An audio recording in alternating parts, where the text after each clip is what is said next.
BJP सेंधमारी करके अपने पक्ष में बहुत सारे वोट लाना चाहती है और ये कम से कम उनकी जो रणनीति है वो स्पष्ट रूप से दिखाई दे रही है। अब इसका कितना फ़ायदा बीजेपी को मिलता है और क्या शिवराज सिंह चौहान को वो मनाकर, आपने कहा केंद्र में लेके आ पाएंगे, तो क्या वाकई में लेके आ पाएंगे? कई सारे सवाल हैं, कई सारे अगर मगर। फिलहाल बीजेपी के लिए अगर ऐसा होता है तो मेरे ख्याल में उनके लिए मुश्किल जो है मुश्किल वाली बात हो सकती है। क्या इन चेहरों के आधार पर 2024 में ये पार्टी को फायदा पहुंचा पाएंगे? और न केवल 2024 बल्कि जो अगले जो आने वाले साल होंगे, अगले जो विधानसभा चुनाव इन राज्यों के होने वाले हैं, वहां पर भी पार्टी इन्हीं को चेहरा बना करके चुनाव लड़ेगी। तो बहुत आगे की सोच मुझे लगता है रखते हुए पार्टी ने तीनों ही राज्यों में चेहरे बदले और ये लंबे समय तक न केवल 2024 बल्कि और भी चुनावों में पार्टी के साथ रहने वाले हैं। बीजेपी हाईकमान ने जिस तरीके के फैसले लिए हैं वो निश्चित तौर पर उनके दिमाग में यही चल रहा है कि आने वाले 2024 के लोकसभा चुनाव में किसी भी प्रकार की जातिगत जो नुकसान है वो बीजेपी को ना झेलना पड़े यहाँ से, और बीजेपी आने वाले मिशन में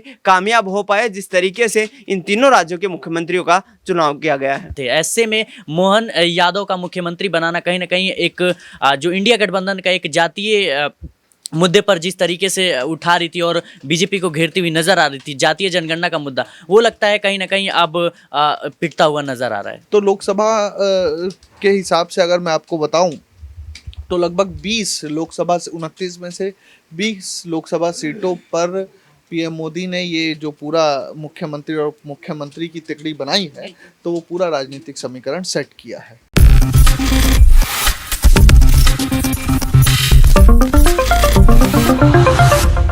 आगामी लोकसभा चुनाव को मद्देनजर रखते हुए केंद्र की मोदी सरकार अब यहां पर अहम रणनीतियां बनाती हुई देखी जा रही है। 5 राज्यों के विधानसभा चुनाव में से 3 राज्यों में प्रचंड जीत हासिल की भारतीय जनता पार्टी ने, मध्य प्रदेश, राजस्थान और छत्तीसगढ़। और अब ऐसे में देखा जाए तो मुख्यमंत्री का ऐलान भी हो चुका है। इंतजार यहां पर यह है कि आखिरकार 2024 के लोकसभा चुनाव में क्या कुछ यहां पर खेल होता हुआ नजर आएगा। जानकारी दे दें कि आज शपथ ग्रहण समारोह हुआ मध्य प्रदेश में मोहन यादव मुख्यमंत्री के पद पर शपथ ग्रहण करते हुए नजर आए हैं और साथ ही साथ दोनों ही डिप्टी सीएम जगदीश देवड़ा और वहीं दूसरी ही तरफ राजेंद्र शुक्ला ने भी शपथ ग्रहण की। ऐसे में देखा जाए तो यहां पर पीएम मोदी की मौजूदगी देखने को मिली है और अब यहां पर 2024 के लोकसभा चुनाव को मद्देनजर रखते हुए इंडिया गठबंधन को उन्होंने बड़ी चुनौती दे डाली है। नमस्कार, मैं प्रांशी राठौर और आप देख रहे हैं नेक्स्ट 9 न्यूज। स्वागत है आपका हमारे स्पेशल प्रोग्राम 2024 का महासंग्राम में, जिसमें आज हम न्यूज रूम में बैठे हुए सहयोगियों से चर्चा करेंगे कि पीएम मोदी आखिरकार किस तरीके से 2024 के लिए अहम रणनीतियां बना रहे हैं। लेकिन आगे बढ़ने से पहले यहां पर एक खास रिपोर्ट आपको दिखाते हैं कि पूर्व मुख्यमंत्री शिवराज सिंह चौहान ने किस तरीके से अपनी बात रखी मोहन यादव के मुख्यमंत्री बन जाने के बाद, और कैसे मंच से शपथ ग्रहण के दौरान पर क्या कुछ कहा मोहन यादव ने। सुनिए जरा। मैं डॉक्टर मोहन यादव ईश्वर की शपथ लेता हूं कि मैं विधि द्वारा स्थापित भारत के संविधान के प्रति सच्ची श्रद्धा और निष्ठा रखूंगा। मैं भारत की प्रभुता और अखंडता अक्षुण्ण रखूंगा। मैं मध्य प्रदेश के राज्य के मुख्यमंत्री के रूप में अपने कर्तव्यों का श्रद्धापूर्वक और शुद्ध अंतःकरण से निर्वहन करूंगा तथा मैं भय या पक्षपात, अनुराग या देश के बिना सभी प्रकार के लोगों के प्रति संविधान और विधि के अनुसार न्याय करूंगा। मैं डॉक्टर मोहन यादव ईश्वर की शपथ लेता हूं कि जो विषय मध्य प्रदेश राज्य के मुख्यमंत्री के रूप में मेरे विचार के लिए लाया जाएगा अथवा मुझे ज्ञात होगा, उसे किसी व्यक्ति या व्यक्तियों को तब के सिवाय जबकि ऐसे मंत्री के रूप में अपने कर्तव्यों के सम्यक निर्वहन के लिए ऐसा करना अपेक्षित हो, मैं प्रत्यक्ष अथवा अप्रत्यक्ष रूप से संसूचित या प्रकट नहीं करूंगा।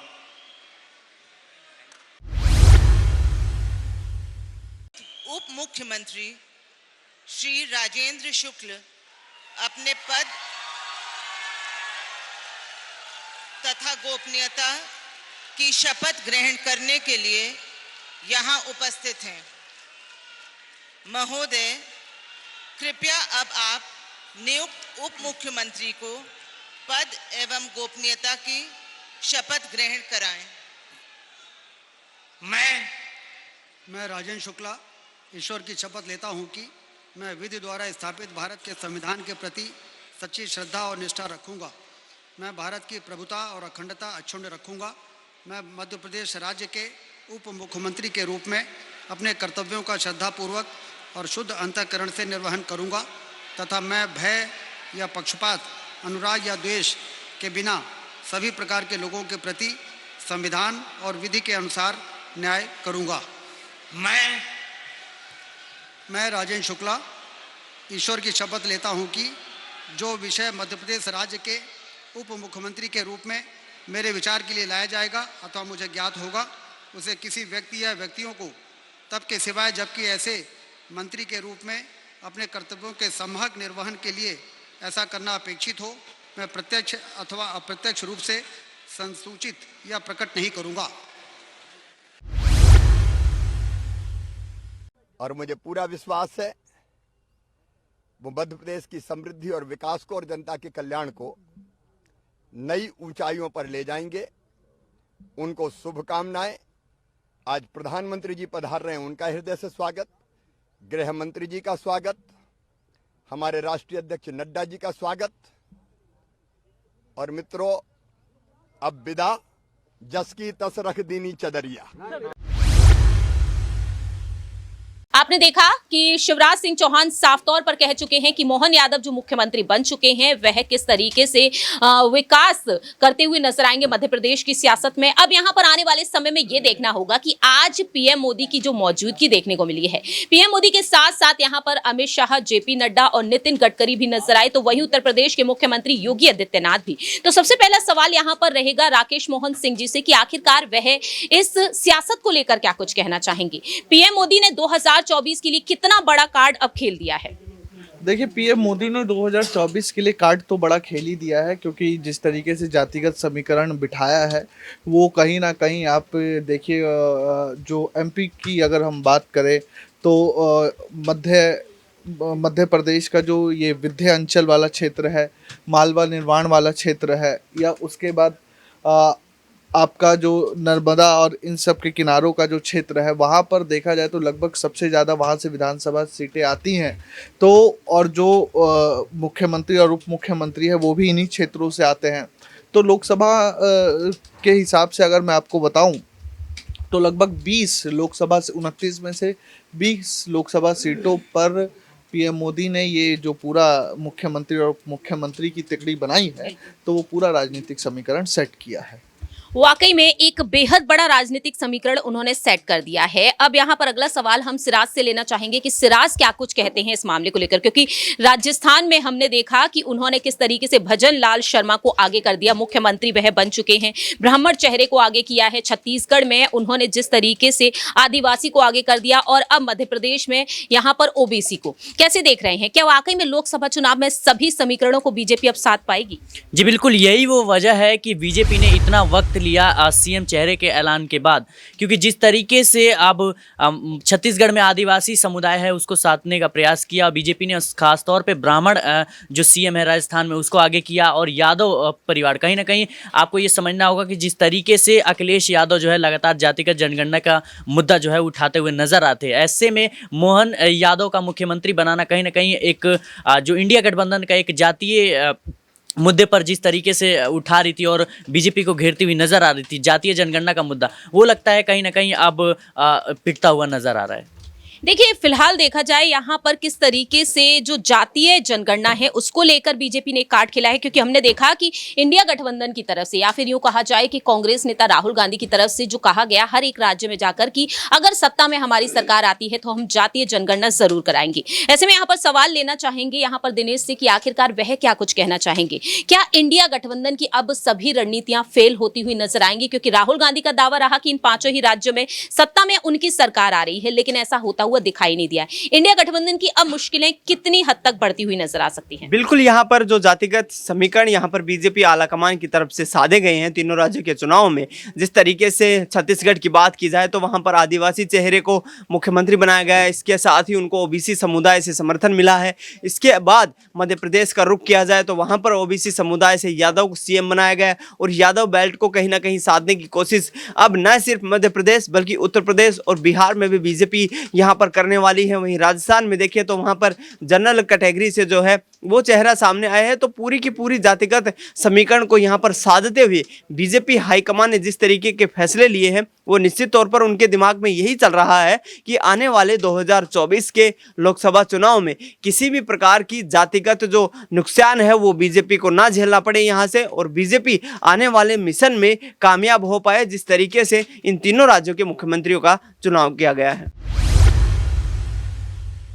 जिस तरह से तीनों ही राज्यों में अलग अलग दिग्गज नेताओं को आगे किया गया, जिन्हें शायद ही दर्शक जानते ही होंगे, क्योंकि अब यहाँ पर एक नए नए चेहरे को उभार कर जिस तरीके से बीजेपी हाईकमान ने आगे लाकर खड़ा कर दिया, तो यहाँ पर अहम सोच विचार किया गया कि आखिरकार वाकई में इन दिग्गज नेताओं को जिस तरीके से आगे किया गया है, क्या वाकई में बीजेपी को अब यहाँ पर फायदा मिलेगा? सवाल यहाँ पर अक्षय से लेना चाहेंगे कि अक्षय इस बारे में क्या कुछ कहना चाहेंगे। जिस तरीके से अक्षय यहाँ पर तीनों ही राज्यों के मुख्यमंत्री बनते हुए नजर आए हैं, कैसे देख रहे हैं आप? क्या बीजेपी को इस बार लोकसभा चुनाव में वाकई में फायदा होता हुआ नजर आएगा या फिर नहीं?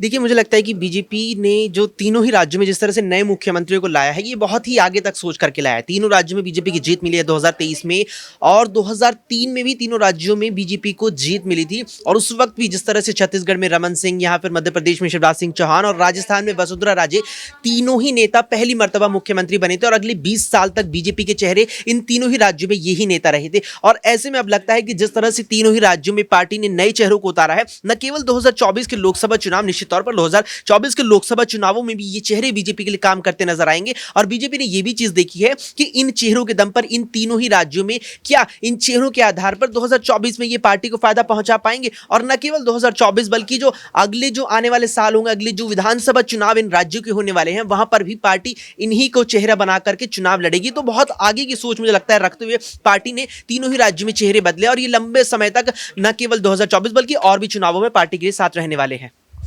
वाकई में देखा जाए तो आने वाले समय में और भी बाकी के चुनाव में यहाँ पर बीजेपी के साथ यहाँ पर ये तमाम दिग्गज नेता नजर आएंगे। अगला सवाल यहाँ पर अमन जी से लेना चाहेंगे कि आखिरकार वह क्या कुछ कहना चाहेंगे। मुख्यमंत्री के पद पर शिवराज सिंह चौहान की ताजपोशी ना होना और ऐसे में इनका भावुक हो जाना, और बहनें यहाँ पर साफ तौर पर कह रही हैं कि हमने तो वोट जो दिया था वो आपके नाम पर दिया था, लेकिन मुख्यमंत्री वह बनते हुए नहीं देखे गए। लेकिन वह जिस तरीके से रोते बिलखते हुए नजर आए, जो वीडियो इस वक्त सोशल मीडिया पर वायरल हो रहा है, उसको लेकर आप क्या कुछ कहना चाहेंगे? देखिए, बिल्कुल, और मध्य प्रदेश में ये बात सच है काफ़ी हद तक कि शिवराज सिंह चौहान ने जो काम किया, जितनी रैलियां की, जितनी मेहनत की, वो अनदेखा नहीं था किसी से भी। और सभी लोग कहीं ना कहीं ये मानते थे कि शिवराज सिंह चौहान को तो कम से कम इसका फल मिलेगा। हालांकि वो शुरुआत से ही कहीं ना कहीं रेस में नहीं थे, पहले भी कह चुके थे कि मैं मुख्यमंत्री पद के कह सकते हैं कि दावेदारों में नहीं हूँ। लेकिन फिर भी इसके बावजूद अगर मैं सोचूं कि एक मुख्यमंत्री के चेहरे के तौर पर शिवराज से बेटर और बेहतर इस समय कोई भी नहीं था मध्य प्रदेश में, लेकिन फिर भी मोहन यादव को सोचा जाए कि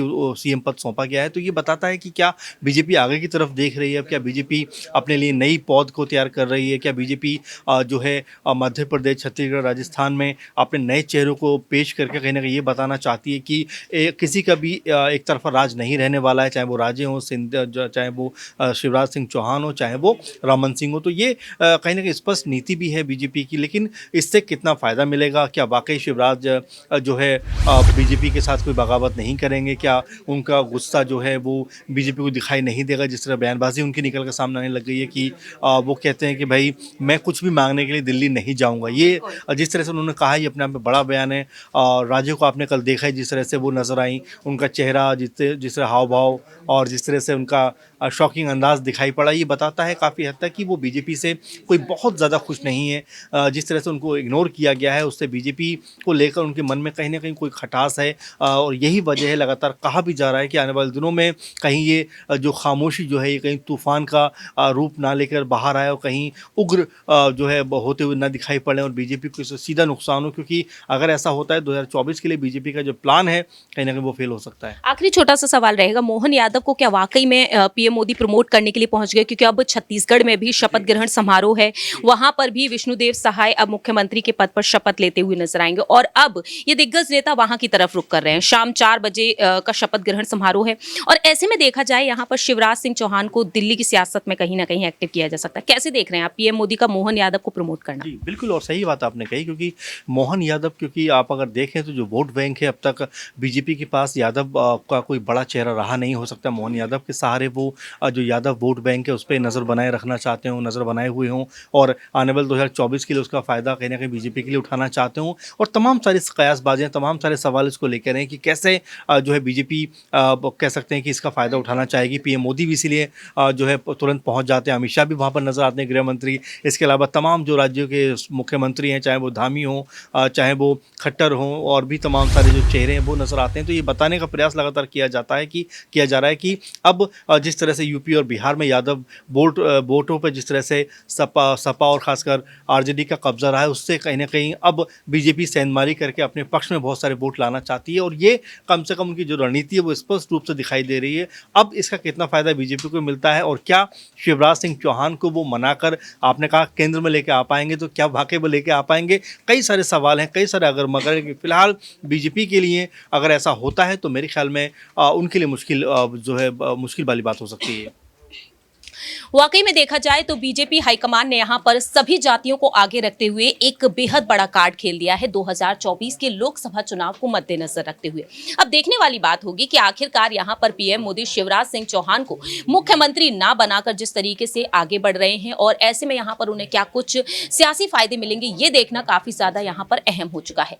फिलहाल हमारे इस खास प्रोग्राम में इतना ही, लेकिन आपकी क्या कुछ राय प्रतिक्रिया है इस पूरे ही राजनीतिक प्रकरण पर? कमेंट सेक्शन में आप अपनी राय रख सकते हैं। तब तक के लिए आप देखते रहिए नेक्स्ट 9 न्यूज।